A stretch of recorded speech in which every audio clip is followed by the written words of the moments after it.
دیا ہے اور اس کے رکھنے کا حکم فرمایا ہے۔ جب آپ نے حکم فرما دیا تو عادت کہاں باقی رہا، وہ تو عبادت ہو گئی۔ اسی طرح سے میرے بھائیوں، جو لوگ یہ کہتے ہیں کہ اسلام شکل و صورت پہ بہت زیادہ توجہ نہیں دیتا، کیسی بھی شکل ہو انسان کی، یہ بات بھی غلط ہے، اور شکل و صورت پر اسلام بھرپور توجہ دیتا ہے، اور اسلام چاہتا ہے کہ انسان باوقار رہے اور جو ہے خوبصورت رہے، اور اسی طرح سے اگر اللہ نے مرد بنایا ہے تو مرد بن کر رہے، اگر عورت بنایا ہے تو عورت بن کر رہے۔ اسلام اس پر پوری توجہ دیتا ہے، چنانچہ امام ابن تیمیہ رحمہ اللہ نے اس پر پوری کتاب لکھی ہے، اقتضاء الصراط المستقیم، اور اس پہ بحث کیا ہے۔ اسی طرح سے میرے بھائیوں، داڑھی رکھنا یہ نبیوں کا طریقہ رہا ہے۔ چنانچہ ہارون علیہ السلام کو آپ دیکھیں، قرآن پاک میں اللہ تبارک و تعالیٰ نے ہارون اور موسیٰ علیہ السلام کا ذکر کیا ہے کہ موسیٰ علیہ السلام کو اللہ تعالیٰ نے وعدہ کیا تھا اور وہاں چلے گئے تھے اپنی قوم کو چھوڑ کر کے، اور بعد میں جب لوٹے تو دیکھا کہ ان کی قوم گائے کی پوجا میں لگ گئی، تو اپنے بھائی کو پیچھے چھوڑ گئے تھے ہارون علیہ السلام کو، اور وہ بھی نبی تھے، تو بڑا غصہ آیا اور ہارون علیہ السلام کی داڑھی پکڑ لی موسیٰ علیہ السلام نے اور ان کو مارنا چاہا کہ میں چلا گیا تھا تو تم نے شرک میں قوم چلی گئی، مبتلا ہو گئی، تم نے توحید نہیں سمجھایا اپنی قوم کو۔ تو انہوں نے کیا کہا، یا ابن ام لا تاخذ بلحیتی ولا براسی، اے میری ماں کے بیٹے، اے میرے ماجائی بھائی، میرا سر نہ پکڑو، میری داڑھی کے بال نہ پکڑو۔ تو گویا داڑھی رکھتے تھے۔ اور ہمارے نبی پاک جناب محمد رسول اللہ صلی اللہ علیہ وسلم کے بارے میں بھی حدیث میں آتا ہے کہ آپ کی گھنی داڑھی تھی، کان کس اللحیہ، آپ کی بھرپور داڑھی تھی۔ تو یہ نبیوں کی سنت ہے اور اس میں فطرت کی موافقت ہے۔ لیکن میرے بھائی، اگر کسی کو داڑھی نہ آئے،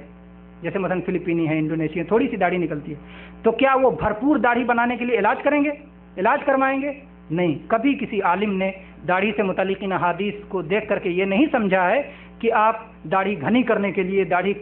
لمبی کرنے کے لیے علاج کا سہارا لیں گے۔ جو اللہ تبارک و تعالیٰ نے آپ کو عطا کیا ہے وہی آپ کے لیے ہے، اور اس سے زیادہ اللہ تعالیٰ نے آپ پر مکلف نہیں کیا ہے۔ اور بہت سارے لوگ یہ کہنے لگتے ہیں کہ اللہ کے نبی صلی اللہ علیہ وسلم نے یہ فرمایا ہے کہ مشرکین کی مخالفت کرو، وہ داڑھی نہیں رکھتے ہیں تم داڑھی بڑھاؤ، وہ داڑھی موڑتے ہیں تم داڑھی بڑھاؤ، اور آج تو مشرکین داڑھی رکھتے ہیں تو ہمیں ان کی مخالفت کرنا چاہیے، ہمیں کاٹنا چاہیے۔ کچھ لوگ یہ بات کہتے ہیں۔ تو میرے بھائیوں، ایسے لوگوں کو یہ سمجھنا چاہیے کہ یہ کہنا مشرکین داڑھی رکھتے ہیں، یہ بات اپنے اندر بھی پوری طرح سے سچ نہیں ہے، اس لیے کہ مشرکین میں کتنے پرسنٹ داڑھی رکھتے ہیں؟ 50% رکھتے ہیں، 25% رکھتے ہیں، 10% رکھتے ہیں، 2%، 1%۔ اس کو کیا کہیں گے آپ؟ ان کو یہ نہیں کہیں گے کہ مشرکین رکھتے ہیں، مشرکین میں 1-2 آدمی ایسا کرتے ہیں تو یہ نہیں کہیں گے کہ وہ پورے ایسا کرتے ہیں۔ تو اس لیے یہ بات اپنے اندر خود غلط ہے کہ مشرکین رکھتے ہیں، اور اس لیے ہمیں ان کی مخالفت کرنی چاہیے۔ اسی طرح سے میرے بھائیوں، شریعت میں اگر کوئی حکم ثابت ہو جائے،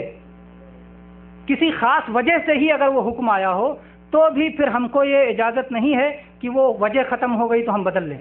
جیسے ابھی حج کا موقع قریب ہی میں گزرا ہے، اللہ کے نبی کریم صلی اللہ علیہ وسلم جب حج کرنے کے لیے آئے تو مکہ کے کافروں نے کیا کہا کہ مدینہ کی وباؤں نے، مدینہ کی بیماریوں نے ان کو توڑ کے رکھ دیا ہے۔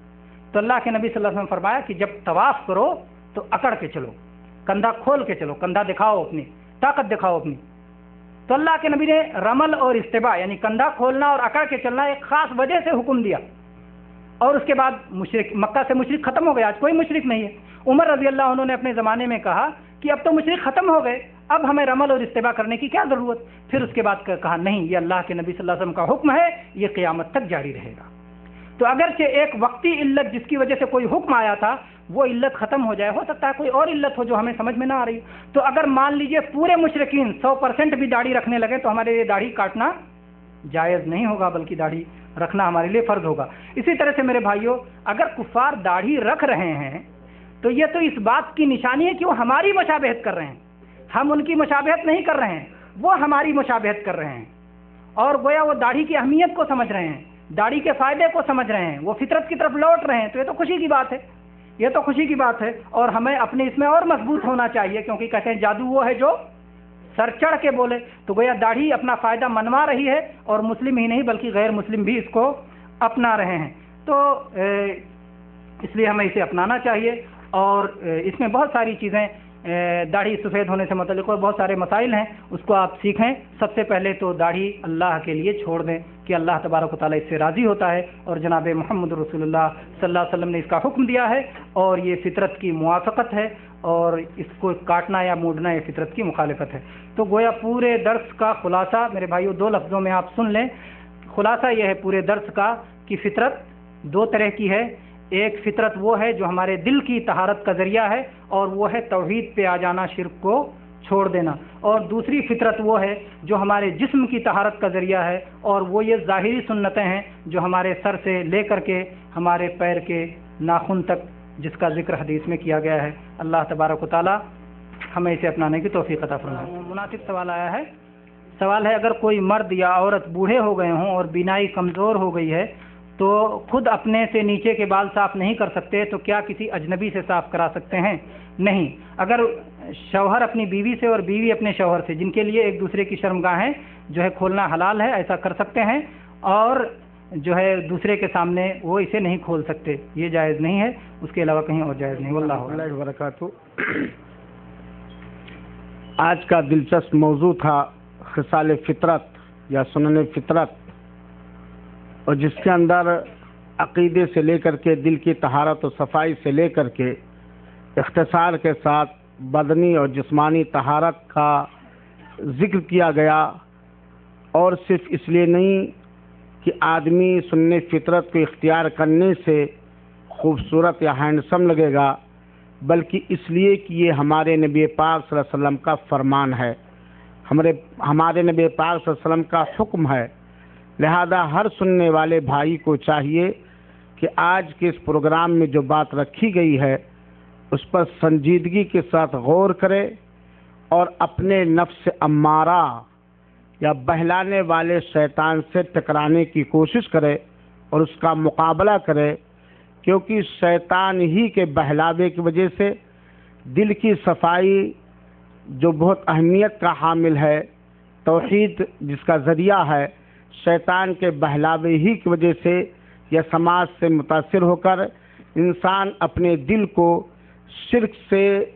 اپنے دل میں شرک بٹھا کر کے اپنے دل کو گندا کر لیتا ہے۔ یہ دل بنانے والا رب، اس کے اندر اللہ تعالیٰ نے فطرت میں رکھ دیا ہے توحید، لیکن ہم اپنے رب کی مخالفت کرتے ہوئے اس کو شرک کو اپنے دل میں رکھتے ہیں، اور جب دل ہی گندا ہو جائے تب پھر صفائی یا خوشبو کی مہک کہاں سے آ سکتی ہے؟ لہذا سب سے پہلی بات جو آج کے پروگرام میں رکھی گئی اور زور دیا گیا کہ ہم توحید کو اپنائیں، توحید کے پرچم کو بلند کریں، توحید کی طرف لوگوں کو دعوت دیں اور اپنے دل کو شرک کی گندگی سے پاک کریں، اور جب یہ چیز ہمارے اندر آ جائے گی تبھی ہم جنت کے مستحق قرار دیے جائیں گے، کیونکہ اگر شرک پہ وفات ہوئی تو جنت ہم سے چھین لی جائے گی اور ہمیشہ ہمیشہ کے لیے ہمارے لیے حرام قرار دی جائے گی۔ اسی طرح سنن فطرت اور احادیث رسول پیش کرتے ہوئے بتلایا گیا کہ اللہ تعالیٰ نے اپنے بندوں کے اوپر کچھ ایسی چیزیں بھی لاگو کی ہیں جس سے ظاہری صفائی بھی ہوتی ہے، جسمانی صفائی بھی ہوتی ہے، منظر چہرہ مہرہ اچھا لگتا ہے، اور یہ فطرت کے مطابق ہے۔ جیسا کہ بتلایا گیا اگر کوئی اس کے خلاف کرتا ہے تو فطرت کے خلاف چلتا ہے۔ لہذا میرے بھائیوں اور ساتھیوں، جو بھی چیزیں آج کے اندر بتلائی گئی ہیں اس پر ہم غور کریں، اپنے ناخن کو وقت پہ کاٹیں، اپنے مونچھ کو مناسب انداز سے رکھیں،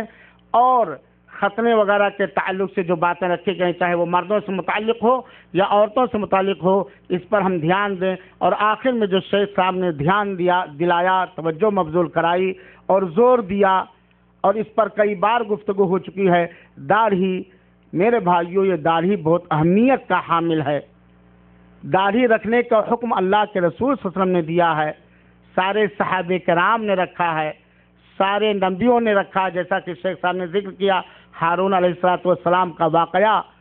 اور ہم جب عقیدے کی بات آتی ہے، آمین کی بات آتی ہے، رفع الیدین کی بات آتی ہے، درگاہوں مزاروں پر بکرے ذبح کرنے کی بات آتی ہے، تو ہم بڑے پکے سچے مسلمان ہو جاتے ہیں، جو قابل تعریف چیز ہے۔ اور اس کے علاوہ جو ہمارے پسند کے خلاف ہے، حالانکہ وہ فطرت کے موافق ہے، جو ہمارے من پسند کے اپوزٹ ہے، حالانکہ وہ نبی کریم صلی اللہ علیہ وسلم کا حکم ہے، صرف یہ نہیں کہ ترغیب دلایا ہے، شوق دلایا ہے، بلکہ حکم دیا ہے، اس کی جب بات آتی ہے تو ہم بغلیں کیوں جھانکنے لگتے ہیں؟ لہذا میرے بھائیوں اور ساتھیوں، اپنے چہرے کو اس طرح بناؤ جس طرح آپ کے مہربان رب نے، آپ کے مہربان نبی کے ذریعے آپ کو حکم دیا ہے،